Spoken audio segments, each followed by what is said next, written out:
Sometimes I wake up and don't immediately realize where I am. There's a moment of panic when I see gray wainscoting instead of the familiar beige walls, and the smell of the coffee Catherine has been making for me for 45 years is musty and damp. Then reality returns and I remember that this is my home now. The garden shed, as Peyton delicately calls it, a barn to call things by their proper names. Today is my 75th birthday. It's a milestone. Catherine always made my birthdays a celebration, even when it was just the two of us.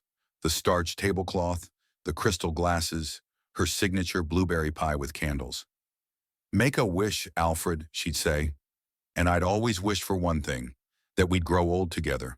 But 5 years ago, Catherine passed away, and my wish went unfulfilled.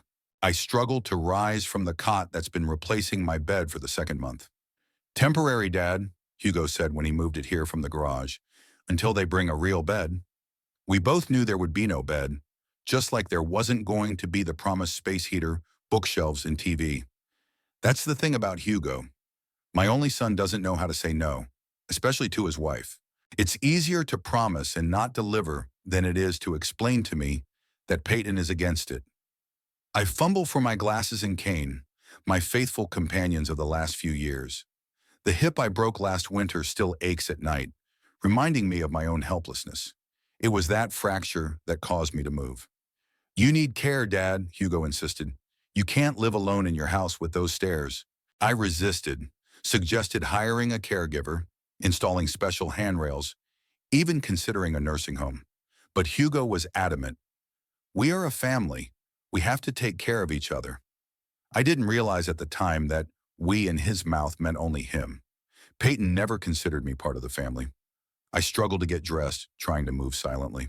8 o'clock is a good time for breakfast, but everyone in the big house is still asleep. Peyton works late. Hugo adjusts to her schedule. I don't want to be in the house before 9, or I'll have to listen to barbs about country habits and old man insomnia. My garden house is located at the far end of the property, about 50 paces from the main building. It was once used to store gardening tools and junk. Peyton said it was perfect. I'd get privacy, and they could have guests without worrying. What exactly, she didn't specify. But I'm guessing it's me, my cough in the morning, my old-fashioned habit of reading the newspaper at breakfast while discussing the news aloud. When I first moved in, I was assigned a guest room on the first floor. It was spacious with its own bathroom and a view of the garden. I think it was Hugo's idea. He always said the house was too big for the two of them, that they'd bought it with an eye to the future. I thought at the time that they were planning children, but time passed and talk of grandchildren remained talk. Gradually, my space in the house shrank. First, Peyton asked me to clear out a closet in the guest room for winter things. Then my chair was moved from the living room to the veranda, so you could read more comfortably in the daylight, Alfred. Then came the delicate suggestion to dine in my room. You know, we often host business associates. You'd be bored. And finally, about 3 months ago, came the garden house idea. This will be your own space, Dad, Hugo explained enthusiastically, showing me the hastily renovated shed. Look, we've even put in electricity and running water. I looked at the narrow room with the leaky roof, listened to my son talk about independence and privacy, and realized I had lost. Not to him, to her. Peyton had won the ultimate victory, forcing me out of the house completely. I didn't argue.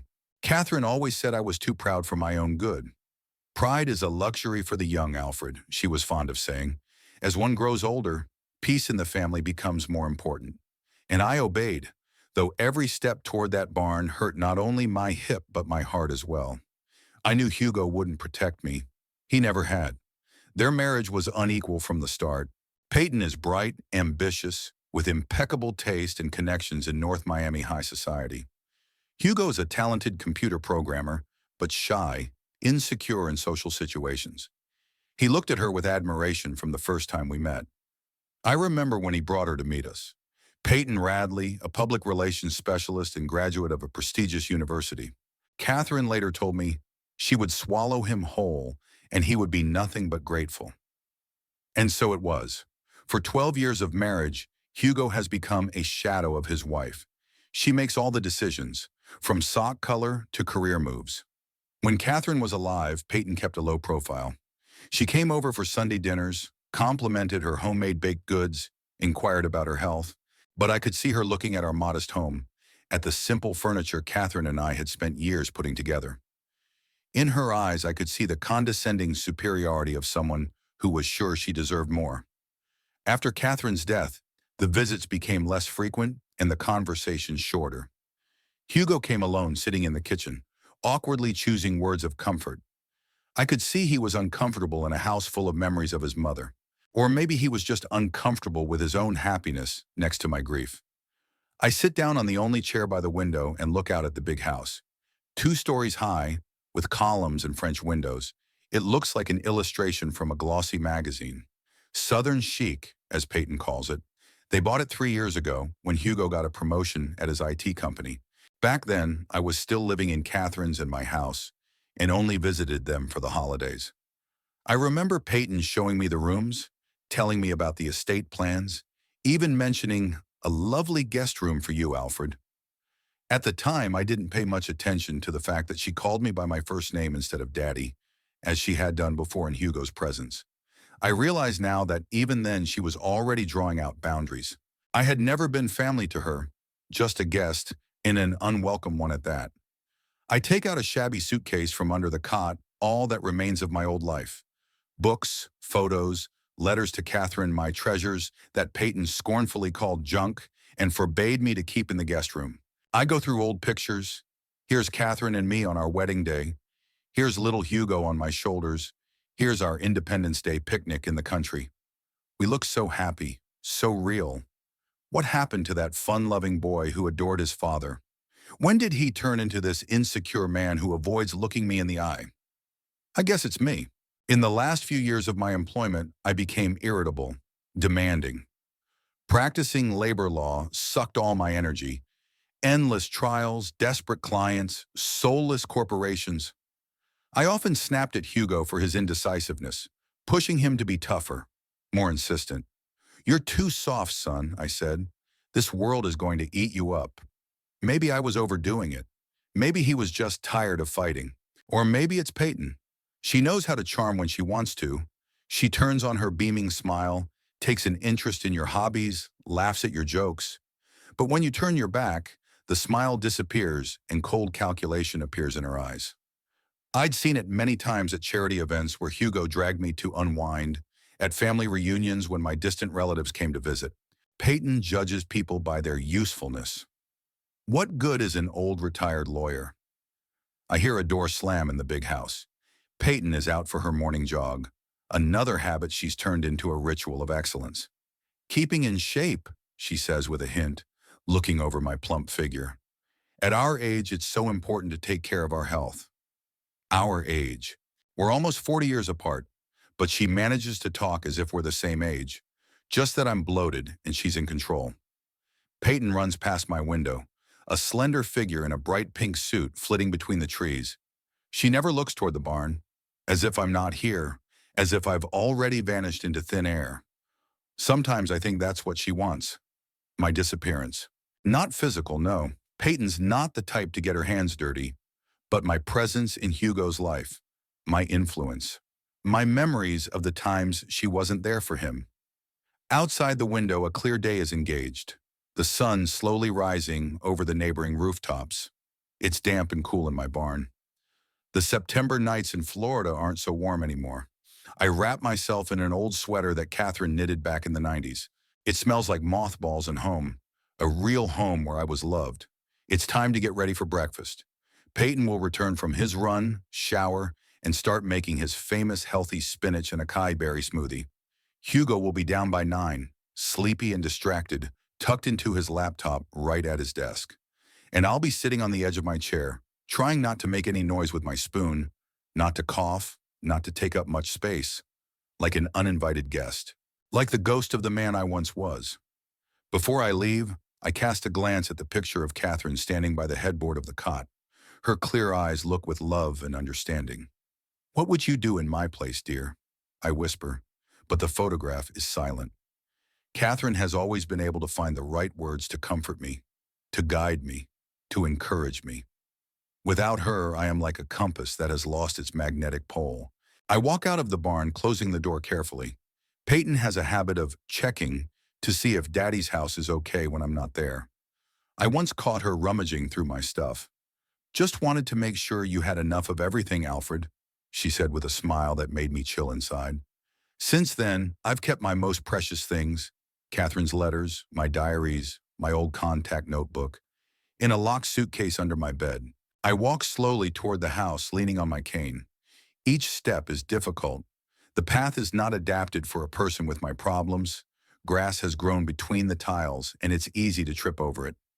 I go out early on purpose, so as not to be late for breakfast. Being late is just another excuse for Peyton to show me my place. "Good morning, Dad," Hugo greets me when I finally make it to the kitchen. He's already sitting at the table, staring at his laptop screen. Peyton is fussing over the stove, her shower-wet hair in a high ponytail. She doesn't turn around when I arrive. "Good morning," I reply, carefully taking a seat at the table. Today is my birthday, but I don't expect congratulations. Hugo never remembered the date, and Peyton probably remembers, but would rather not say anything.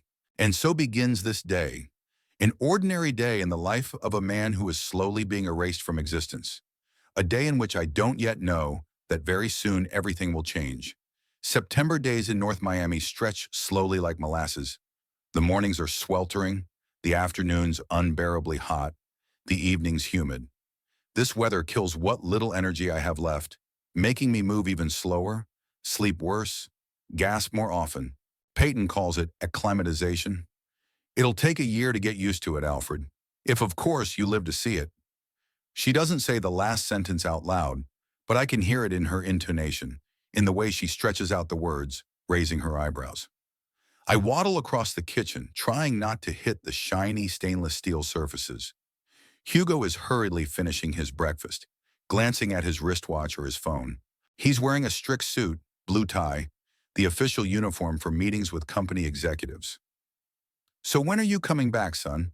I ask, carefully lowering myself into the chair across from him. Hugo flinches, as if oblivious to my presence. "Oh, Dad, in 2 weeks, if everything goes according to plan. It's a big project, a government contract. We can't screw it up." Peyton, standing by the coffee machine, turns and gives her husband a bright smile. "You can do it, honey. You're my genius." I'm always amazed by this ability of hers to instantly transform. Just now she was rolling her eyes irritably while Hugo was talking about his upcoming business trip, and now she radiates support and adoration. Fake, like the plastic flowers on the table. "Where exactly are you going?" I inquire, trying to keep the conversation going. "To Washington," Hugo replies, already stashing his laptop in his briefcase. "We're going to present our cybersecurity system to the Department of Defense. If it works out, the contract will bring billions to the company." "Too bad you'll be gone for so long," I say sincerely. Peyton walks over to Hugo, adjusting his tie in a completely unnecessary gesture. "Don't worry, Dad. I'll take care of Alfred. We're going to have a great time, aren't we, Alfred?" That address, Alfred, slit her ears. She usually called me Daddy or Daddy in front of Hugo, giving the illusion of a warm relationship. Alfred meant the masks were starting to fall off. "I'm sure they are," I reply, trying to remain calm. Hugo is fumbling around the kitchen, checking tickets, passport, chargers. He's always nervous before trips, and today he's especially giddy. "Dad, do you remember to take your meds on time? Do you have it all written down? Why don't I make a chart?" "Son, I'm 75, not 105. I'm still able to remember what to drink for blood pressure and what to take for joint pain. I'm just worried." "You shouldn't be. Catherine taught me how to take care of myself." The mention of his late wife makes Hugo freeze for a moment. Something flashes in his son's eyes. Guilt, longing, but it disappears immediately. "Of course, Papa. I know, it's just... You call me if you need anything, okay?" "I will." Peyton looks at his watch expressively. "Honey, you have to go. The traffic on the bridge at this time is terrible. I don't want you to miss your plane." Hugo catches himself, kisses his wife hurriedly, then hugs me awkwardly. We've never been particularly tactile, and since Catherine's death, we've become even more stilted. "Take care of yourself, Dad." "You too, son." I step out onto the porch to see him off. The sun is already baking mercilessly, even though it's not even 8 in the morning yet.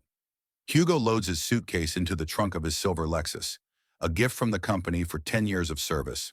The car is new, but his son looks alien in it, as if he had rented it or borrowed it from a friend. "Bye, Dad," yells Hugo, starting the engine. "Don't worry about a thing." I nod and wave at him. The sun is blinding my eyes, and I don't immediately notice Peyton walking out onto the porch next to me. We stand and watch the silver car disappear around the corner. I can feel the tension radiating from my sister-in-law. She's like a compressed spring, ready to unravel at any moment. "Well," Peyton says, and her voice sounds different, cold, businesslike, without the warmth she's shown in front of Hugo. "It's time to discuss the rules of our coexistence for the next 2 weeks." I turn toward her, leaning against the porch railing. The heat is already starting to get to me, my shirt sticking to my back. "Rules!" "Exactly, Alfred. Hugo's gone, and we can drop this farce of a family idol. I have a lot of work, important projects, and frankly, I have neither the time nor the desire to play the role of caring daughter-in-law." Her candor is almost refreshing. At least now we both know where we stand. "I've never asked you to care, Peyton. I'm perfectly content to just be left alone." She smiles, the smile of a shark before it attacks. "That's fine. Then here's the thing. You don't use the main kitchen, only the microwave in your cabin. You can look in the refrigerator once a day, in the morning, and get everything you need at once. TV in the living room is taboo. I need it for work. The bathroom on the first floor is yours. Don't go on the second floor at all. If you need to do laundry, put it in the hamper by the back door. I'll turn the machine on when it's full. And most importantly, no calls to Hugo complaining. He's already twitchy before this presentation. I don't want you and your aging problems adding to his stress." I look at her in amazement. Not because of the rules themselves, they're humiliating, but not unexpected. What's striking is how quickly she dropped the mask, not even waiting for Hugo's car to slip out of sight. "Is something wrong, Alfred?" Peyton tilts her head to the side, studying me like an entomologist studies a bug pinned to a blackboard. "No, everything is perfectly clear. Can I go now?" "Sure, just don't forget to close the door behind you. And Alfred," she wrinkles her nose, "maybe you should change your cologne. That odor. Too pungent for a man of your age. Of old age. It's pure meanness. I haven't used cologne in years, and she knows it. But there's no point in arguing. I just nod and, leaning on my cane, slowly make my way down the porch. Each step toward the barn is a small victory over a traitorous body and a huge defeat in the war for human dignity. The next 3 days become an elaborate torture. Peyton doesn't miss a single opportunity for petty humiliation. He accidentally locks the back door through which I usually enter the house, forcing me to waddle around the building to the front door. Then he sets off the alarm without warning me, and I'm trapped, afraid to make a move for fear of waking up the whole neighborhood with sirens blaring. She forgets to buy the groceries I asked for, explaining that she didn't hear me. But worst of all are her comments. Constant, methodical, on target. "Alfred, did you leave footprints in the bathroom again? At your age, you should learn to use the toilet with care. God, the way you shuffle your feet. It's unbearable to listen to. Can you lift them just a little? Strange, there's not enough food in the fridge again. Are you sure you're not suffering from senile gluttony?" Each remark is accompanied by a fake smile and a caring tone, as if she's genuinely concerned for my well-being, rather than trying to destroy what remains of my self-respect. On the 4th day, I decide to minimize our meetings. I leave the barn only early in the morning to get groceries from the refrigerator and late at night when I need to use the bathroom. The rest of the time I spend in my cabin, rereading old books and Catherine's letters, reminiscing about times when life made sense. One of these evenings, when the sun is almost hidden behind the horizon, coloring the sky in purple tones, I hear the front door slam. Peyton has stepped out onto the terrace with a cell phone in her hand. Her voice, usually controlled and melodic, is now loud, excited. The windows of my barn are open. It's unbearably stuffy, and every word clearly comes through to me. "Yes, Felicity, I'll organize it all. It's going to be epic." Peyton struts around the terrace, gesturing vigorously with his free hand. "Imagine, live music, the best catering, exclusive alcohol, just the way you like it." I listen involuntarily. Peyton is rarely this animated, almost sincere. Of course, everyone will be there. I sent out the invitations as early as yesterday. Bradley from the Miami Times has already confirmed he's coming with his society column. This is our chance, Fell. If Everglow Media signs with us, we're going national. So that's what this is all about. An important business party. Peyton works as a freelancer in PR and has long dreamed of getting a permanent contract with a major media corporation. Judging by her tone, the party is part of a strategy to seduce a potential client. Yes, can you imagine my luck? Hugo is just on a business trip. 2 weeks of freedom. She laughs, and there's so much contempt for my son in that laugh that my fists clench. No, you know he hates these things. He's always standing in the corner with a glass of water, smiling like a dummy, and can't say 2 words unless it's about computers. It's an embarrassment. Last time, he almost ruined my contract with Bioenergy, remember? A new burst of laughter, even more venomous. Peyton walks over to the railing of the terrace, his back to me. Her figure looks ominous in the setting sunlight, a thin silhouette with an unnaturally straight back, sharp shoulders, and a tense neck. "What about the old man?" asks an unseen Felicity. Peyton's voice changes, becoming harsher. "Oh, don't worry about him. I'll lock him in the barn, and that'll be the end of it. I'll tell him we're having a business meeting and his presence is inappropriate. He won't mind. He's scared to death. And if he does, I'll remind him that the house belongs to Hugo and me, and I have every right to decide who stays there." I felt the blood rush to my face. It's one thing to know you're hated, but it's another to hear it said out loud. "When?" "This Saturday, of course." Peyton perks up again. "We'll start at 8, the main part before midnight, but a select few can stay until morning. You know how it is." There's a special intonation in her voice that hints at more than just a business meeting. I can't help but think back to a few months ago when I accidentally saw her in an embrace with some man at the mall. At the time, I thought I was mistaken, but now doubt creeps in. "Yes, the guest list is impressive," Peyton continued. "All the cream of North Miami society and the surrounding area, and most importantly, Agatha Ramsey herself. Can you believe she confirmed she's coming? The vice president of Everglow Media at my party. If I can impress her, I've got the contract in my pocket." The name Agatha Ramsey awakens something in the back of my mind, but I can't immediately think of where I heard it. "No, don't worry, everything will be perfect." Peyton lowers her voice as if sharing a secret. "I've already arranged with a cleaning service for Sunday morning so that there won't be a trace of it left by the time Hugo gets back. Yeah, he's not coming back for another 10 days, but it's a good idea to be on the safe side. You know my motto, plan 3 steps ahead, but execute 5. She laughs at her own joke, and that laugh makes me wince, so fake, so empty. "Okay, Fell, I'll see you tomorrow. Don't forget to wear that amazing blue dress. You're irresistible in it." Peyton ends the conversation and stands motionless for a few seconds looking at the sunset. Then she takes a pack of cigarettes out of her pocket, another secret from Hugo, who thinks his wife has quit smoking, and lights up, blowing smoke into the evening air. Everything will go according to my plan. It always has been. It always will be. These last words, spoken almost in a whisper, like a mantra, make me go cold. There's so much certainty in them, so much inhumanity. Peyton goes back inside, and I sit in the darkening barn, thinking about what I've heard.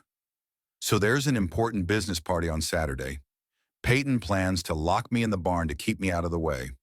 Hugo won't know anything, and among the guests will be one Agatha Ramsey, vice president of Everglow Media, a company whose contract could change my sister-in-law's career. Agatha Ramsey. Where have I heard that name before? And then it hits me. I jump up from my chair so sharply that I almost fall over, forgetting my sore hip. Of course, Agatha Ramsey is a former client of mine. About 15 years ago, I represented her in a lawsuit against a company that unfairly fired her after she discovered financial fraud in the accounting department. We won the case, and Agatha not only got her job reinstated, but also received compensation that allowed her to get through a difficult divorce.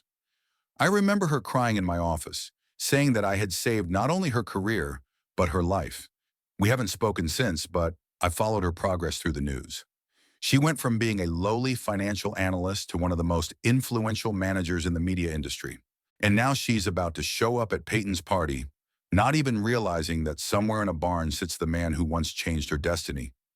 My heart starts beating faster. For the first time in months, I feel something akin to hope flaring in my chest. Maybe all is not lost. Maybe there's a chance to show Peyton that old people are worth something too. I waddle over to my old suitcase and pull out a shabby notebook. My fingers tremble as I flip through the yellowed pages, searching for a cherished name. Agatha Ramsey, case number 894, 2010.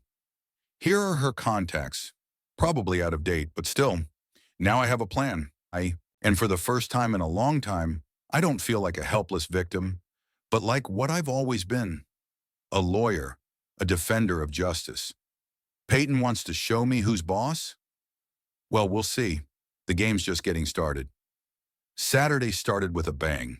I flinched and opened my eyes, not immediately realizing what had woken me up. Dawn was barely breaking outside the barn window, a pale pink streak on the horizon that promised another sweltering day. The rumbling was repeated. Someone was pounding fiercely on the door of my shelter. "Alfred, are you in there? Open up!" Peyton's voice sounded irritated and demanding. I clumsily climbed out from under the thin blanket, fumbled for my cane, and staggered to the door, wincing at the pain in my hip. Unlocking the lock, I found my sister-in-law on the doorstep, dressed in a bright red tracksuit. In her hands, she held a cardboard box. "Good morning, Peyton," I said, absent-mindedly adjusting my bunched-up pajamas. "Did something happen?" "Yes, there is." She unceremoniously squeezed past me inside the barn. "I have an important event tonight, and I need to get the house ready. These are your rations for the day." She set the box on a chair. "Sandwiches, fruit, water. Should be enough." I looked at her perplexed. "Rations? Am I under house arrest?" Peyton sighed with feigned patience, as if she were explaining elementary things to a not-so-intelligent child. "Alfred, you heard me talking to Felicity. Don't deny it, I saw you eavesdropping from your window." I didn't argue. Yes, I had heard. And yes, I now knew her plans. "So," she continued, looking around the barn with poorly concealed disgust, "I have a business meeting tonight. A very important one. My professional future depends on it. And I'm sorry to be blunt, but you have no business being there." "I wasn't going to interfere with your business, Peyton," I replied calmly. "Good. Then we understand each other." She smiled her trademark shark smile. "After 6 p.m., the house will be closed to you. All doors, all windows. No exceptions. You have," she looked around the cramped room, "everything you need. Toilet in the corner, bottled water, food in a box, until tomorrow morning." I felt a lump of rage and humiliation rise to my throat. "You can't lock me in here like a dog. This is my house, too." Peyton laughed, a cold, rattling laugh. "Your home? Really, Alfred? Let's check the property papers. Whose name is on it?" "Oh, yes, mine and Hugo's." "You're a guest here, and not on my initiative. Hugo invited me to live with you." "Out of pity," she retorted, "because you're an old man who can't take care of himself, because Hugo is a soft-spoken idealist who can't even say no to a beggar on the street. But I'm not him, and I'm telling you, tonight you sit here and keep your head down." I leaned on my cane, feeling the tension and resentment start to make me dizzy. What if I refuse? If I just walk out and come into the house? Peyton came toward me, slim, trim, smelling of expensive perfume. Her eyes, usually hidden behind a mask of friendliness, now looked straight and hard. "Then I'll call the police and tell them there's an old man in my house who's unstable, that you are a danger to yourself and others, that you've had an episode of dementia and you don't know where you are." Guess who's going to be believed? A successful PR person with an impeccable reputation, or an old geezer? The threat was so blatant that I was speechless for a moment. Never before had Peyton spoken so bluntly. "You wouldn't dare," I said, but there was no confidence in my voice. Hugo will never know," she interrupted. "Everything will be in perfect order by the time he gets back. And if you're going to complain, well, then we'll have to have a serious talk about a better place for you. Like the Sunset Nursing Home on the other side of the state. It's very convenient to visit once a year at Christmas." I looked at this woman in silence. My son's wife, the mother of my potential grandchildren, the person who was supposed to be an extension of the family. How wrong I had been about her all these years. Or maybe she'd always been this way and I just didn't want to see it. Peyton, I muttered softly, what have I done to you? Why are you doing this to me? Something flashed in her eyes for a moment. Doubt, regret, but it disappeared immediately, replaced by cold determination. It's nothing personal, Alfred. It's just that you're an extra element in my life, a burden, and I don't tolerate unnecessary things. A burden, I echoed. The word hit like a slap. Exactly, Peyton nodded. So today, stay in the barn, burden, and don't get in my way. With those words, she turned and headed for the exit, tossing over her shoulder. And by the way, don't try to call Hugo. I told him your phone is broken, and he won't be surprised if he doesn't hear from you. The door slammed shut, and I was alone. Through the small window, I could see Peyton walking toward the house with a quick, springy stride. Her posture, the turn of her head, everything expressed the triumph of a victor. I sank heavily into the chair, feeling a wave of despair rising inside. A burden, that's what I'd become, a useless appendage interfering with someone else's perfect life. The minutes flowed, adding up to hours. I sat motionless, staring at one point and going over the events of the last few years in my mind. How could I have missed what was happening? How had I let myself be pushed into this corner? Catherine would never. At the thought of my wife, my heart clenched with longing. Catherine always saw right through people. She'd warned me about Peyton from the beginning, but I'd put her concerns down to my mother-in-law's usual jealousy. Alfred, that woman is using our boy, Catherine said. She doesn't love him. She loves his prospects. I waved her off, called her old-fashioned, begged her to give the young ones a chance. And now I am sitting in the barn, locked up like an unwanted object, inconvenient to throw away only because of the sentimental attachment of its owner. I was roused out of my stupor by the sound of an approaching automobile. I stood up and went to the window. A van with the logo of a catering service had pulled up in front of the house. Preparations for the party had begun. Soon another vehicle appeared. Decorators judging by the boxes of floral arrangements that were being unloaded by young men in uniforms. Peyton directed the process, pointing out where to carry the furniture, where to arrange the flowers, how to organize the bar.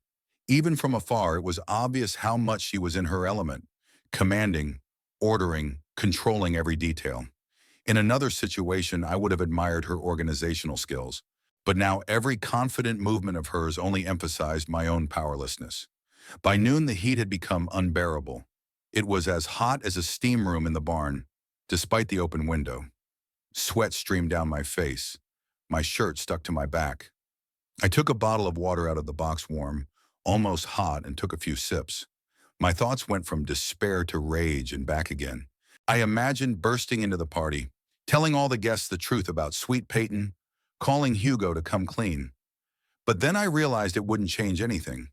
I'd still look like an old man out of my mind. And Hugo, well, he made his choice a long time ago, and he didn't choose me. I lay back on the cot trying to rest, but I couldn't sleep. I could see Peyton's face when she said that word, burden. There was no anger or hatred in it, just a cold statement of fact. It was the way one would talk about a broken appliance or worn-out clothes, a useless thing that it was time to get rid of. Suddenly, my attention was drawn to an old suitcase standing in the corner. The one with my treasures, Catherine's letters, photos, documents, and a notebook. The notebook. I sat up abruptly, ignoring the pain in my back. Of course, Agatha Ramsey's contacts should be in there. My former client who, if Peyton's overheard conversation was to be believed, should be at the party tonight. I struggled to get up and leaned on my cane to reach my suitcase. My hands trembled as I opened the worn leather lock. Among the neatly folded papers was a notebook, an old-fashioned leather-bound notebook with alphabetized dividers. Ramirez, Ransom, Radcliffe, Ramsey. I ran my finger across the faded page where, in Catherine's neat handwriting, she always kept my notes thinking my handwriting was doctorly, was written Agatha Ramsey, case number 894-2010. Unlawful dismissal, defamation, moral damages. And the phone number was a landline, probably long out of service. But underneath it is a cell phone, marked current 2015. That was 5 years ago. Is the number still valid? Did Agatha change her cell phone? Would she even remember me? I pulled out my old push-button phone. Peyton had lied to Hugo, of course. My phone worked fine. It was just that I rarely used it, preferring live communication. My hands shook as I dialed the number from excitement, from anticipation, from fear of rejection. The dial tone. One, another, a third. No answer. Of course, why would a busy businesswoman answer a call from an unknown number on a Saturday afternoon? As I was about to hang up, I heard a click in a woman's voice. Agatha Ramsey. This is Agatha Ramsey. Who is this? I was speechless with surprise for a moment. Then coughing, I said, Mrs. Ramsey, this is Alfred Wolf, a lawyer. We worked together in 2010 on the case of your wrongful termination from Transcontinental Media. Remember? A pause. So long I've already decided. He doesn't remember. He's about to hang up. Mr. Wolf, Agatha's voice sounded amazed. It can't be. Of course I remember you. You saved my life back then. My God, it's been years. How are you? What do you do? The unexpected warmth in her tone made me smile for the first time in days. I'm retired, Mrs. Ramsey. Have been out of practice for 5 years now. And you, I hear you've reached great heights. Yes, it's worked out pretty well. I could hear the smile in her voice. Vice President of Everglow Media for Strategic Development. Who would have thought it, right? If it weren't for you, I'd probably be working as a cashier in a supermarket right now. I mean, they wanted to destroy my reputation in the industry. You deserve justice, I replied sincerely, and I'm glad I was able to help. Mr. Wolf, Agatha's voice grew serious. How can I ever thank you? All these years I've been thinking about how I didn't thank you enough back then. You took a ridiculous fee, and you did the impossible. Here it was, my chance. I took a deep breath. Actually, Mrs. Ramsey, there is one thing. I hear you're going to an event at Peyton Wolf's tonight? Yes, there was wariness in his voice. How did you know that? Peyton is my son Hugo's wife. Wait, Agatha was clearly puzzled. So I'm Peyton's father-in-law, yes, I confirmed. And I live with them now, or rather, next to them in the shed in the backyard. In the barn? I spoke briefly, trying not to sugarcoat my situation. About moving in with my son and daughter-in-law after breaking my hip. About how I was gradually forced out of the house and into the garden shed. And finally about this morning's incident. She locked you in there? There was genuine indignation in Agatha's voice. With no access to normalcy? I mean, that's against the law. Maybe, I agreed, but this isn't about legality. You see, Mrs. Ramsey, I don't want to ruin Peyton's career or ruin her marriage to my son. I just want a little respect. I want to show her that old age isn't a crime and experience isn't a burden. What are you suggesting? Agatha asked after a pause. I outlined my plans simple, without being overly vindictive, but capable of teaching Peyton a lesson she wouldn't soon forget. When I was done, Agatha laughed genuinely, with a touch of admiration. Mr. Wolf, you've got your nerve.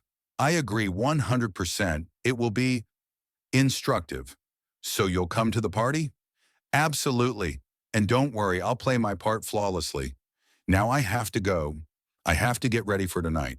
We said goodbye, and I put the phone away, feeling that long-forgotten feeling inside, the excitement of a lawyer before a crucial hearing. Peyton wants me to sit in the barn like an obedient burden? Well, I'll sit, but it'll be the last day she can treat me like this. Outside the barn window, life was in full swing. New cars were coming in, equipment was being brought in, catering workers were bustling about. I could see Peyton running between them, giving orders, checking every detail. She was in her element, organized, focused, efficient. I even had some admiration for her business acumen, if only they were combined with humanity. Time crawled unbearably slowly. I tried to distract myself by rereading Catherine's letters, but I couldn't concentrate. My thoughts kept returning to the evening ahead. Would my plan work? Would Agatha show up? Would she remember me when she came face to face? By 6 o'clock in the evening, the bustle at the house had reached its climax. Final preparations, finishing touches. I saw Peyton go in and come out a half hour later, transformed in an elegant black dress with perfect hair and makeup. She looked stunning, a confident woman at the peak of her career and vitality. At exactly 7 o'clock in the evening, the first cab with guests arrived at the house. Then another and another. Soon the driveway was filled with expensive cars. From the open windows of the house came the muffled sounds of music and the hum of voices. The party had begun, and I sat in my shed, looking up at the stars in the darkening sky, and waited. Waiting for the knock on the door that would change everything. The small window of the barn had a limited view of the backyard and patio. I pulled a chair closer, made myself comfortable, and watched. The party was in full swing. The garland-lit terrace was filled with people in evening clothes, waiters with trays scurrying between them. The music, muffled by the distance, came to me only as a vague rhythmic background. My old eyes could hardly distinguish faces, but I recognized Peyton unmistakably. She stood out among the guests not only with her elegant black dress, but also with a special, as if glowing from within energy. She literally fluttered from group to group, lingering just long enough to make everyone feel special, favored by her attention. I involuntarily admired her. At such moments, she seemed almost human, a professional of her craft, able to charm people, to create the illusion of closeness and understanding. If I hadn't known the real her, cold, calculating, ruthless, I probably would have succumbed to her charms too. By 9 p.m., the terrace and backyard were finally transformed with candles and lanterns everywhere, creating an atmosphere of magic. Peyton had arranged the bar and buffet tables so that guests flowed naturally from the terrace to the backyard and back again. I saw her periodically approaching a tall man in a gray suit, explaining something animatedly to him, pointing to the house or the garden. It was probably the journalist from the Miami Times she was talking to her friend about. Time passed, but Agatha was still gone. I started to worry. What if she changed her mind? Maybe she decided not to get involved with the old man and his family problems. Or had she simply forgotten? In her position, there must be so many things to do. Meetings, commitments. By 10 o'clock, my back was stiff from sitting on the uncomfortable chair, and my hope was almost gone. I was about to go to bed when I suddenly noticed movement at the front door. Even though I couldn't see the entrance, I could tell from Peyton's changed demeanor that a particularly important guest had arrived. My sister-in-law literally rushed toward the house, fixing her hair and tugging on her dress as she went. A few minutes later, she appeared on the terrace, accompanied by a woman I hardly recognized as Agatha Ramsey.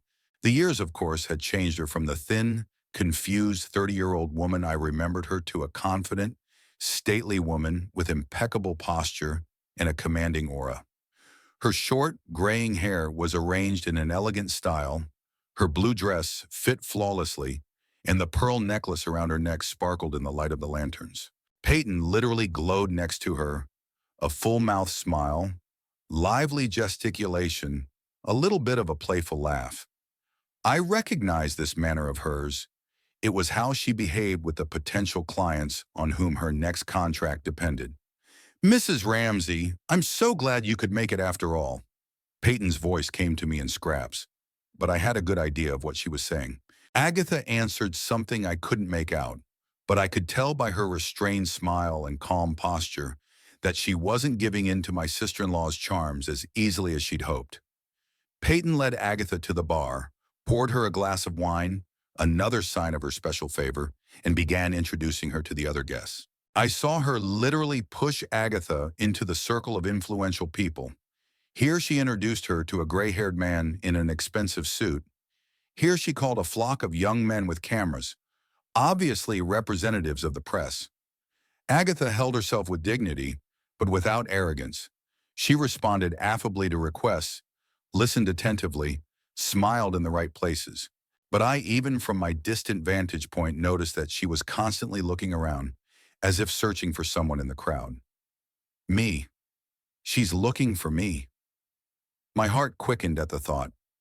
Agatha hadn't forgotten, hadn't changed her mind. She really did come here for our plan.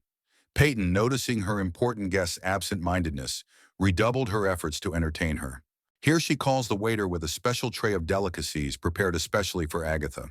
Here she calls the musicians to play louder, creating a more festive atmosphere. Here he explains something fervently, waving his hands, probably talking about his professional achievements and plans. Agatha nods and smiles, but her eyes continue to scan the space. At one point, her gaze slides toward my shed, and I think she pauses for a second, as if sensing my presence. But of course, she couldn't see me through the dark window. I continue to watch Peyton take Agatha from group to group, introducing her to all the significant guests. My sister-in-law is clearly nervous. Her smile is becoming more strained, her gestures more fidgety. She senses that she's not making the impression on Agatha that she had hoped. Finally, they return to the bar. Peyton fills Agatha's glass for the second time, talking excitedly, apparently trying to create a more informal atmosphere. But then something happens that makes me jump forward, staring as hard as I can. Agatha sets her glass on the bar and, judging by her posture and gestures, asks Peyton a direct question. My sister-in-law stiffens for a moment, then nervously looks around as if seeking support. Her hand rises involuntarily to her neck, a gesture I know well. It's what Peyton does whenever she feels cornered. She replies something, pointing toward the house, perhaps coming up with an explanation for my absence. Agatha shakes her head, clearly not satisfied with the answer. Their dialogue becomes more tense. I can see it in their postures, in their body language, though I can't make out the words. Suddenly, a waiter appears from the front door and says something to Peyton. She flinches, takes a quick glance at Agatha, then nods and hurriedly leaves after him. Agatha is left alone at the bar. She doesn't rush to join the other groups of guests, but instead sips her wine slowly, watching with a slight smile. Her relaxed posture reads patient anticipation. She knows what she's doing and is confident in the outcome. Peyton returns a few minutes later, and even from a distance, you can see that she is excited.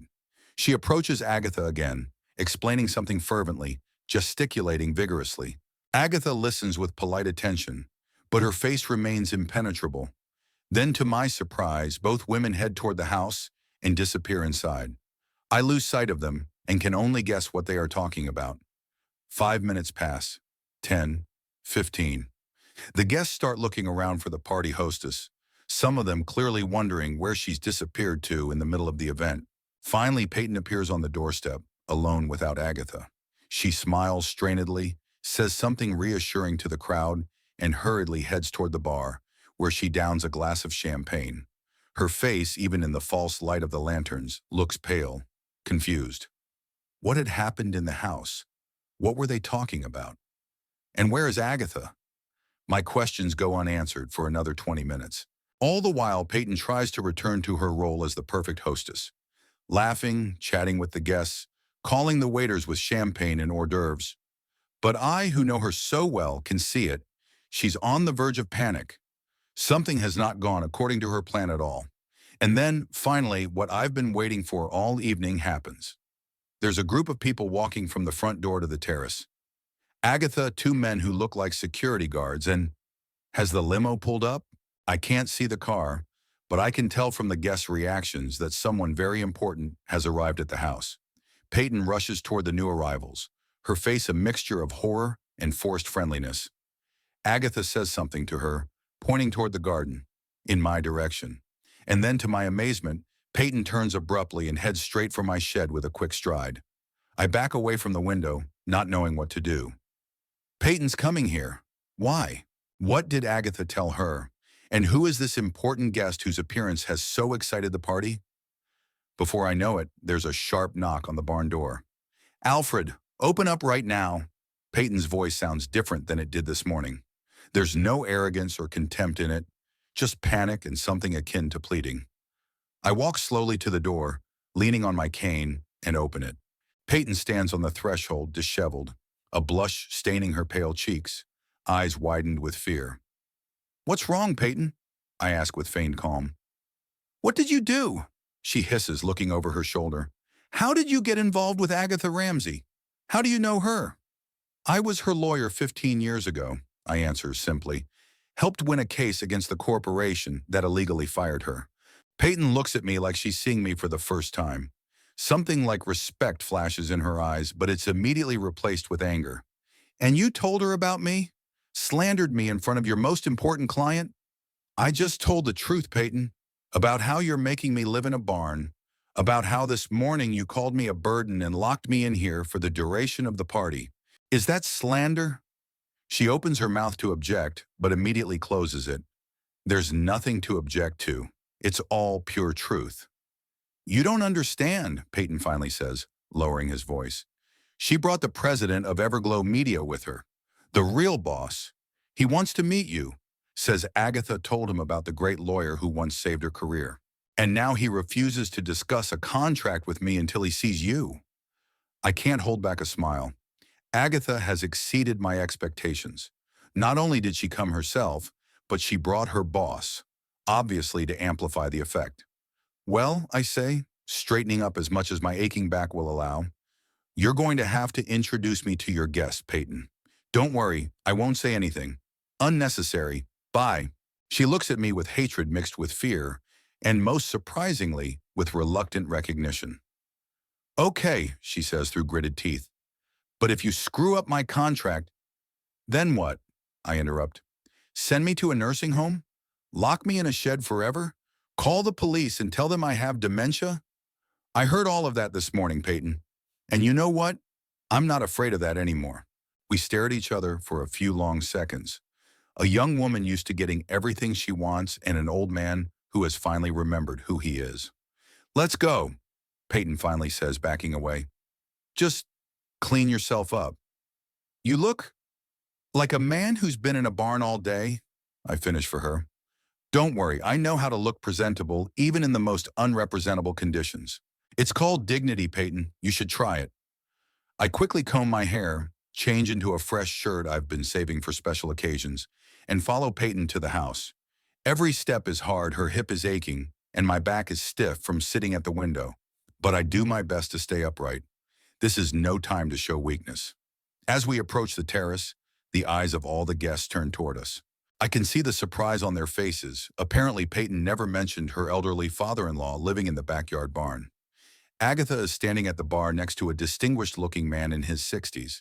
When she sees me, she smiles, warmly, genuinely, and takes a few steps toward me. Mr. Wolf, she exclaims, holding out her arms. At last!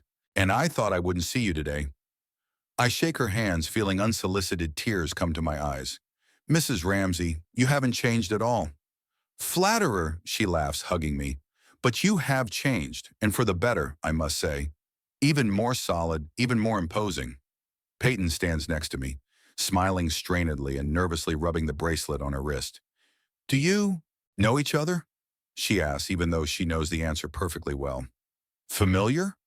Agatha turns to her with slight surprise. Mr. Wolf saved my career and possibly my life. When I was wrongfully fired from Transcontinental Media and they tried to smear my name, he was the only one who believed in me and took my case. Without him, I would never have become who I am today. She turns to a personable man. Richard, let me introduce you to Alfred Wolf, a brilliant labor attorney, a true defender of justice. The man approaches me, extending his hand. Richard Barkley, president of Everglow Media. Heard a lot about you, Mr. Wolf. Agatha has told me more than once how you defeated Transcontinental's legal department in court. Impressive story. I shake his hand, trying to hide my amazement. Agatha wasn't exaggerating. She really did bring along the president of a media corporation himself. Flattered, Mr. Barkley, I reply. Though I must admit, Mrs. Ramsey's case was one of the easiest in my practice.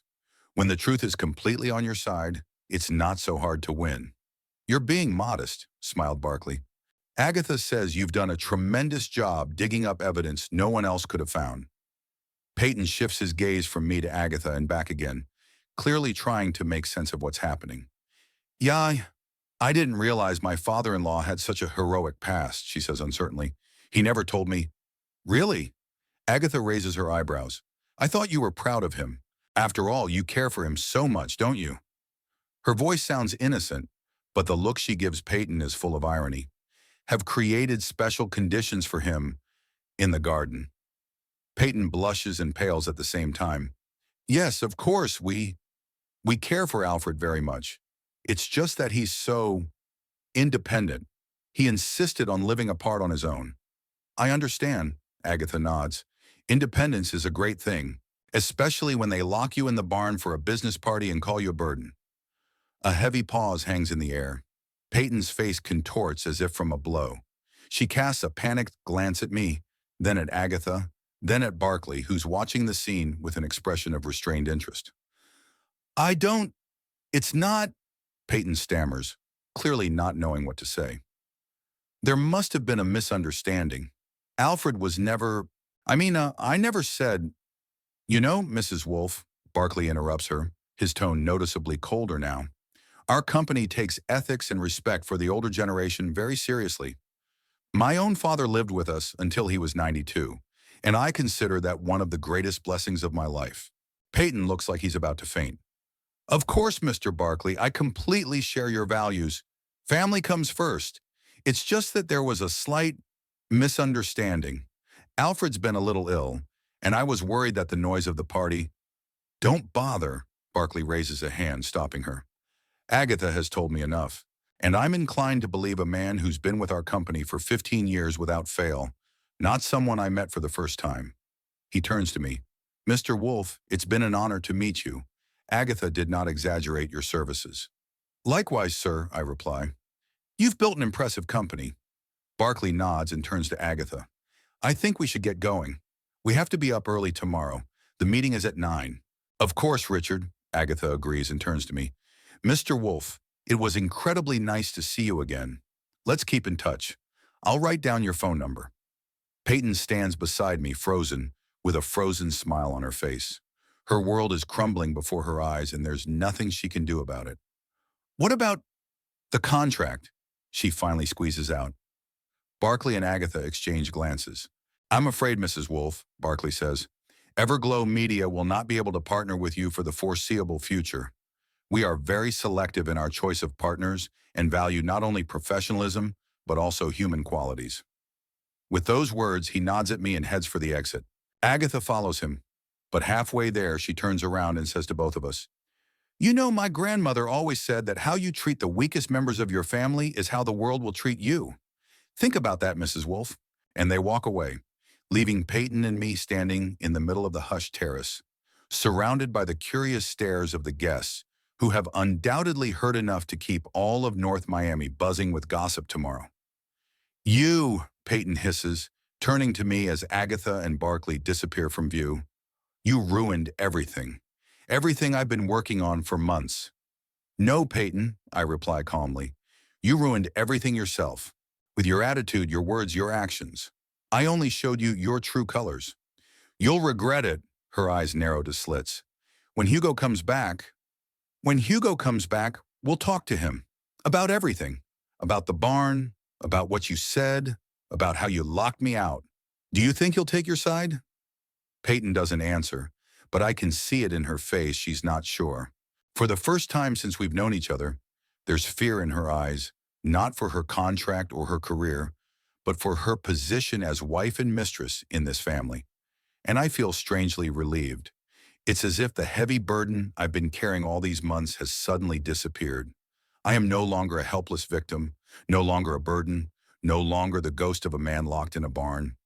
I am Alfred Wolfe, a lawyer, a father, a man who has lived a decent life and deserves respect. And tonight is just the beginning of my comeback. Peyton literally pushed me into the brightly lit living room, where her guests were seated in elegant groups. My arrival caused a wave of surprised looks and muffled whispers. Of course, an elderly man with a cane, in plain though clean clothes, did not fit into the picture of a refined social event. Friends, sure, Peyton raised her voice, putting a hostess smile on her face. Let me introduce you to my father-in-law, Alfred Wolfe. He's been on a bit of a vacation, but he decided to join us. Her voice sounded fake even to those hearing it for the first time. I noticed a few of the guests exchange meaningful glances. Obviously, something wasn't adding up to the perfect picture my sister-in-law was trying to paint. Alfred, Agatha stepped forward, holding out her arms to me. How many years, how many winters? She looked stunning. An elegant navy blue dress accentuated her statuesque figure. Her short graying hair was arranged in a flawless style, and the pearl necklace around her neck sparkled in the light of the crystal chandeliers. But the most important thing was her eyes, lively, intelligent, with sparks of humor and warmth. "Agatha," I shook the outstretched hands, "you haven't changed at all." "That's not true," she laughed. "I have grown older, wiser, and I hope kinder. And you're still just as gallant." Peyton coughed nervously nearby, clearly unsure of what to make of this reunion scene. "Do you, do you two really know each other?" she asked, even though I had already explained it to her in the courtyard. "Oh, we more than know each other." Agatha turned to the rest of the guests, many of whom had already drawn closer, attracted by the unusual scene. "Sarari, this man saved my career and possibly my life." Richard Barkley, a tall, personable man with a noble gray on his temples, stepped closer. "Are you not exaggerating, Agatha?" he asked with a slight smile. "Not a bit." Agatha shook her head. 15 years ago, I worked for Transcontinental Media as an ordinary financial analyst, and one day I discovered serious accounting irregularities. In fact, the company was evading taxes on a very large scale. The guests drew even closer, captivated by the story. Peyton nervously rubbed the bracelet on her wrist, not knowing how to interrupt the story. "I did what I thought was right," Agatha continued. "I told management, and instead of thanking them, they fired me, accusing me of incompetence and slander. What's more, they spread rumors throughout the industry that I was trying to blackmail the company." "Terrible," exclaimed the elegant lady in the emerald dress. "Exactly," Agatha nodded. "I found myself with no job, no reputation, a divorce case that had just begun, and a mortgage I had no money to pay. No lawyer wanted to take my case. Too complicated, they said, too risky. All except Alfred Wolf." She turned to me, and tears glistened in her eyes. "He listened to me when no one else would listen. He believed me when no one else would. He took my case even though the chances were slim to none." "Oh, come on," I shook my head in embarrassment. "I was just doing my job." "No," Agatha said firmly. "You did much more than that. You spent sleepless nights poring over financial statements. You found witnesses I didn't even know. You built such an ironclad case that Transcontinental's legal department capitulated before the trial was even over." Barkley whistled. "Impressive. I remember that scandal. It was a high-profile case." "Yes," Agatha confirmed. "In the end, the company not only reinstated me, but also paid me compensation that helped me get through the divorce and keep my house. Most importantly, my name was completely whitewashed. Without Alfred, none of this would have happened. I wouldn't be who I am now." I felt unsolicited tears come to my eyes. All these years, I hadn't known how Agatha had turned out after our case, and she remembered, appreciated, kept her gratitude. Peyton looked like she'd been kicked in the butt. She shifted her confused gaze from me to Agatha and back again, clearly unable to comprehend what was happening. Her father-in-law, whom she thought was a useless old man, a burden, was suddenly the hero of the evening.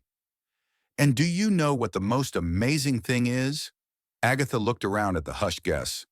"Alfred waived most of the fee when he learned of my financial situation.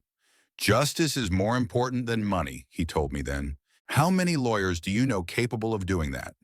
Some of the guests began to applaud, and soon the entire living room was filled with clapping and cheers. I stood leaning on my cane, not knowing where to go from the embarrassment while simultaneously savoring the moment of triumph. Peyton seemed to shrink in size. Her shoulders slumped, her smile disappeared, and her gaze was a mixture of shock and humiliation. Not so long ago, she'd been the center of attention, a brilliant hostess, an up-and-coming PR specialist, the soul of the party. Now all eyes were on me, the man she'd locked in the barn and called a burden. Barkley came up to me and shook my hand firmly. "It's an honor to meet you, Mr. Wolf. I've always respected professionals who put principles before profit." "Thank you, Mr. Barkley," I replied. "It's just that I've always believed that the law should protect those who truly need it." "A rare position these days," he remarked. "At Everglow Media, we share similar values. That's why Agatha fits so well into our team. She has the same moral compass." Agatha smiled. "I've learned a lot from Alfred. Not just the legal intricacies, but also humanity." Peyton finally found the strength to intervene. "Should we offer everyone champagne? We have a fabulous vintage, especially for tonight." But her words were drowned out by the general excitement. The guests surrounded Agatha and Barkley and me, asking questions about the case, about practicing law, about my career. "Are you practicing now, Mr. Wolf?" asked a young man who identified himself as a reporter from the Miami Times. "No, I've been retired for 5 years," and I replied. "After my wife died, I decided it was time for a vacation." "And how's that vacation treating you?" someone inquired. I cast a quick glance at Peyton and answered cautiously, "Let's just say it wasn't quite what I had envisioned." "Alfred is being modest," Agatha interjected. "In fact, his experience and knowledge are still in demand. Isn't that right, Richard?" Barkley, taking the hint, nodded. "Absolutely. In fact, Mr. Wolf, I have a business proposition for you." Peyton, who was just trying to cut into the conversation with a tray of champagne, froze in place. "A business proposition?" I interjected, not hiding my surprise. "Exactly," Barkley said confidently, like a man accustomed to making decisions on the fly. "Everglow Media is expanding aggressively right now. We're absorbing several smaller companies and we're facing a lot of labor issues. We need a consultant with experience specifically in labor law, someone who can help us navigate these mergers in the most ethical way possible for our employees." "But I've been out of practice for 5 years, I objected. "A lot of the rules may have changed." "The basics are still the same," Agatha backed up her boss. "And your experience and ethical approach is exactly what we need. Think about it, Alfred. This would be a consulting position without the need to be in the office every day. You'll be able to work remotely at your own pace." I felt something long forgotten ignite inside, a sense of need, professional excitement, the chance to do what I do best again. "Yeah, I'll have to think about it," I said at last. "This is unexpected." "Of course," Barkley nodded understandingly. "Don't rush into a decision, but know that we'll be very happy to have you on our team." Peyton finally squeezed closer and practically shoved a glass of champagne into Barkley's hand. "Mr. Barkley, what about our contract? We still haven't discussed the details." Barkley took the glass, but his gaze grew visibly cold. "Oh yes, the contract. You know, Mrs. Wolf, I think we should postpone that conversation." "Postpone?" Peyton nearly dropped the tray. "But why?" "We've already coordinated everything with your marketing department. All that's left to do is sign." "You see," Barkley took a sip of champagne, "at Everglow Media, we're very careful about who we partner with. Reputation, ethics, values, all of those things are just as important as professionalism." I watched the color drain from Peyton's face. "I don't understand," she whispered. "What do you mean?"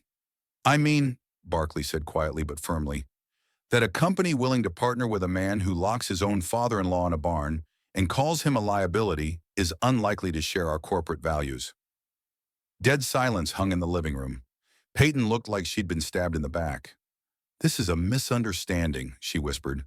"I never—" "Alfred himself wanted—" "Please," Barkley interrupted her. "Let's not make it worse. Agatha has told me enough, and I'm inclined to believe her." Peyton cast a rueful glance at Agatha, but she met it calmly and with dignity. "I simply told the truth, Mrs. Wolf," she said softly, "what I saw and heard today." "But the contract—" "We've been working on it for months," despair rang in Peyton's voice. "Business isn't just about contracts," Barkley replied. "It's also about people, relationships, values. I believe that only those who maintain their humanity along the way are worthy of success." He turned to the other guests. "I apologize for this unpleasant scene. Agatha and I will take our leave. Early rise tomorrow. Lots to do." The guests murmured. Some expressed regret. Some tried to persuade Barkley to stay, but it was clear that his decision was unshakable. Peyton stood with a frozen face, still holding the tray of champagne that no one else had taken. I felt strange. On the one hand, I felt sorry for Peyton. She had really worked hard on this contract, and the blow was crushing. On the other, wasn't that what I was trying to do? Wasn't I trying to teach her a lesson, to show her that I wasn't worthless? Agatha came up to me and asked quietly, "Are you all right, Alfred? You look thoughtful." "I just didn't expect things to turn out like this," I admitted. "How did you expect it to?"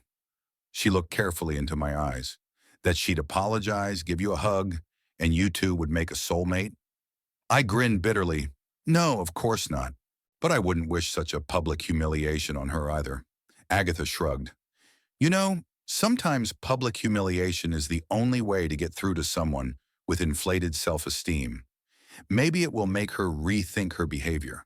Or maybe it'll make her hate me even more, I sighed. Then you'll have to decide what to do next. Agatha squeezed my hand. But remember, you have options now. You're no longer cornered. The guests began to slowly disperse. The shock of what had happened had turned the festive atmosphere into an awkward lull. Some cast sympathetic glances at Peyton, while others studiously avoided looking in her direction. No one knew how to react to this unexpected turn of events. Barkley came over to say goodbye. Mr. Wolf, it was nice to meet you, despite the circumstances. I hope you will seriously consider my offer. I will, I shook his hand. Thank you for your confidence. Agatha hugged me goodbye. I'll call you tomorrow to discuss the details. In the meantime, hang in there, old man. The storm isn't over yet. She was right. As soon as the door closed behind the last guest, Peyton turned to me, her face contorted with rage and humiliation. You! You ruined everything! Everything I've been working on for months. No, Peyton, I replied calmly. You ruined it all yourself. With your attitude, with your words, with your actions. How dare you? She threw the tray on the table, and the glasses clinked. You live in my house, eat my food, and yet you betray me. Your house? I raised my eyebrows. I thought it was my son's house. Mine and Hugo's, Peyton spat out. And it's certainly not yours. You're nobody here, do you understand? Nobody. I straightened up, leaning on my cane. Then maybe I shouldn't stay here, not even in the barn. Those words seemed to take her by surprise. What? You heard me. If I'm nobody here, if I'm a burden, then I'd better leave. Peyton laughed nervously. And where are you going to go? To a nursing home? Out on the street? Who needs you, old man? I smiled, for the first time in a long time sincerely, without bitterness. You know, it looks like Everglow Media needs me. And Agatha also needs me, who hasn't forgotten a good deed after 15 years. Whether you and Hugo need me is the big question. Peyton opened her mouth to reply, but that's when her phone rang. She looked at the screen and went pale. Hugo? I nodded. You better answer it. He's probably calling to see how the party went.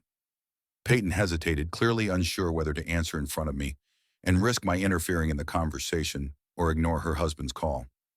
Finally, she grabbed the phone and quickly walked out onto the terrace, closing the door tightly behind her. I sank heavily into the nearest chair, suddenly feeling the weight of the day. The adrenaline drained away, leaving fatigue and a strange sense of incompleteness. I'd accomplished what I'd set out to do. Peyton had learned her lesson, the contract was off, my dignity restored. But what's next? What happens when Hugo comes back? How are we all going to live under the same roof after what happened?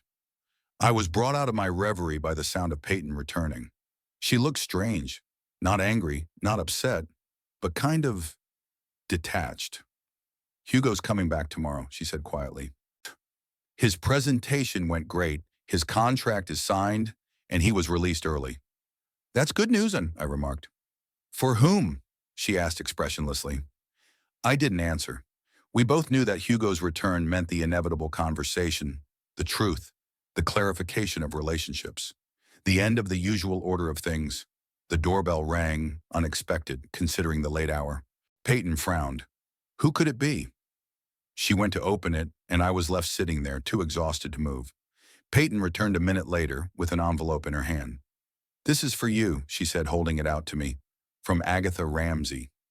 I took the envelope in surprise, a thick, expensive envelope with the Everglow Media logo embossed in the corner. Inside was Agatha's business card and a short note. Alfred, call me tomorrow. I have some ideas for your future. And remember, you have never been and never will be a burden. You are an asset. Attached to the business card and note was another card, with the address and a photo of a small but elegant home by the bay. One of Everglow's corporate apartments, the note read, always ready for our consultants. Think about it. Peyton, standing nearby, couldn't help but see the contents of the envelope. So you're leaving? She asked in a quiet voice. I slowly folded the note and looked at my sister-in-law. Would you rather I stay in the barn? A burden?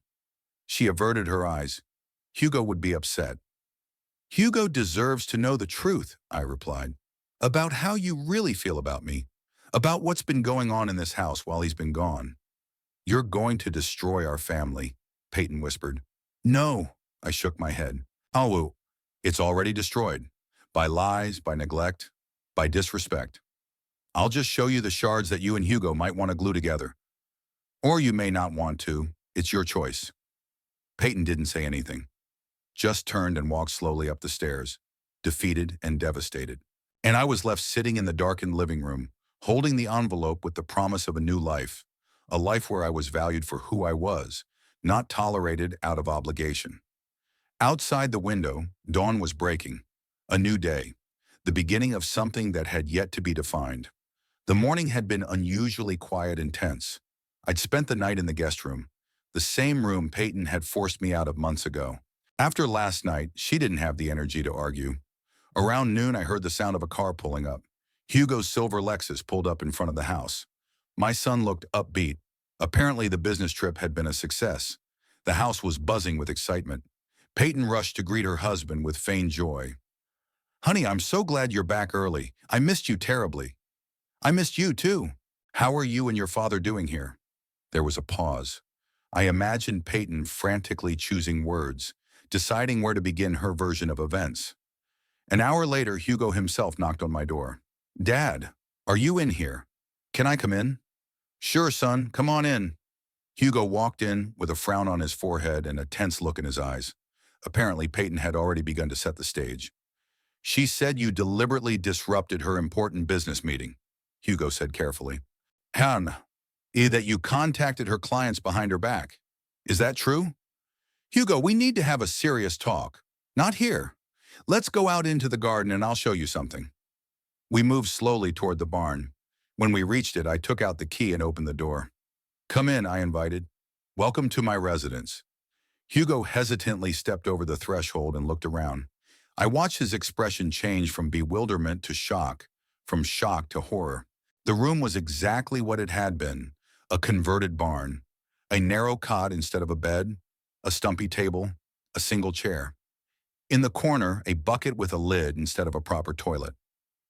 What is it? Hugo turned to me in disbelief. You live here? For the last 3 months, I confirmed. Ever since Peyton decided I'd be more comfortable in my own space, I pulled out my phone and showed him the pictures I'd secretly taken. Here's Peyton locking the back door. Here's the note on the kitchen table. No coffee for Alfred. Bad for old people's hearts. Here are my things boxed up and put out on the terrace. Hugo listened with growing horror. I didn't know, he whispered. I swear, Papa, I didn't know. She told me you wanted more independence yourself. Didn't you notice that we've hardly seen each other in the last few months? I asked quietly. That I stopped showing up at the house? Hugo covered his face with his hands.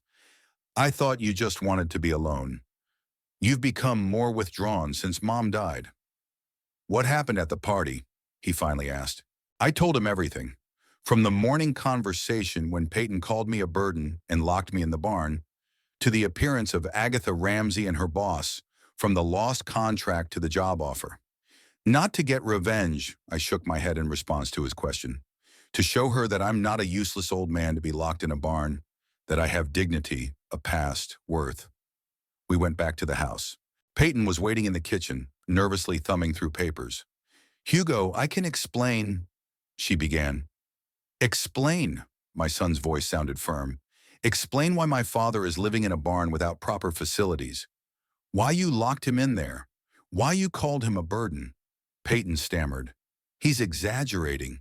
Yes, I offered him the garden shed, but only because he's more comfortable there himself. Peyton, Hugo interrupted, I've seen that cottage. It's a barn. No toilet, no heat. Do you really think an old man with a bad hip is more comfortable there than in a house? Yeah. I just wanted what was best. Peyton moved to tears. You know how hard I tried. And locking me in the barn for the duration of the party is caring too? I looked her in the eye. Peyton, stop it. Hugo held up his hand. I've seen the pictures. I've seen that barn, and I believe my father. Peyton's face changed. Well, believe him, she snapped at him. Believe you're out of his mind, Dad. Just know that if he stays in this house, I won't be here. I'm a realist, she shouted. You think keeping an old man in a house is fun? It's constant care, expenses, restrictions. My father is 75, not 105, Hugo said quietly. He's completely independent, needing only minimal help. He deserves respect in normal conditions. Then take him back to the house. Peyton grabbed her purse and keys. Only I won't be here. Hugo sighed heavily. We all need some space. Maybe you really should get away for a few days. Peyton hesitated, then just turned around and walked out, slamming the door. I pulled Agatha's business card out of my pocket. Now I think it's time for me to move on. Agatha has offered me a job as a consultant at Everglow Media and an office apartment. I want to take her offer. You're leaving? Hugo sounded disappointed in his voice. It's for the best, son. You need to work out your relationship with Peyton without the pressure, and I need to get my self-respect back, feel needed. But I need you. I know, and I need you. But we both need space. I'll be around. Not in another city. You can come whenever you want. On Friday morning, a car from Everglow Media came to pick me up. Agatha personally escorted me to my new home. Ready for a new chapter in your life, Alfred? She asked with a smile. More than ready, I replied, looking back at the house where I had spent the last year. Hugo put his arm around me. I'll come see you tomorrow, okay? We'll help you get settled in. 2 months later, I was sitting in my new apartment going over paperwork for tomorrow's counseling session. The job at Everglow Media turned out to be exactly what I needed. I came into the office twice a week, and the rest of the time I worked from home, consulting on complex employment litigation cases. The apartment exceeded all expectations. Spacious, bright, with a view of the bay, and all the amenities for an elderly person. The doorbell interrupted my thoughts. I knew who it was. Hugo came every Saturday. Our relationship had grown stronger in those 2 months than at any time since Catherine's death. Hey, Dad! Hugo walked in, carrying bags of groceries. He'd lost weight, but he looked healthier, more real. Peyton moved out for good 2 weeks ago. From what I understood from talking to my son, they were in the process of divorcing. Are you okay? Hugo asked. How's work going? Agatha isn't exploiting you? I laughed. No, she's more making sure I don't overwork myself. She's partial to you, you know, Hugo winked. Don't be silly. We're just old friends. And the fact that she personally comes to pick you up every Tuesday and Thursday, even though she could send a driver, is that just friendly concern? There's no age for love, Dad. Hugo became serious. Mom would want you to be happy, so you wouldn't be alone. We moved into the living room and sat by the window overlooking the sunset. Every now and then our conversation was interrupted by cozy pauses. We were no longer afraid of the silence. There was no tension in it, only peace. You know, Hugo said suddenly, I sometimes wonder if it wasn't all for the best. What happened with Peyton, the barn, the party? If it wasn't for that, you'd still be living there, you miserable bastard, and you and I would never have gotten as close as we are now. I pondered his words.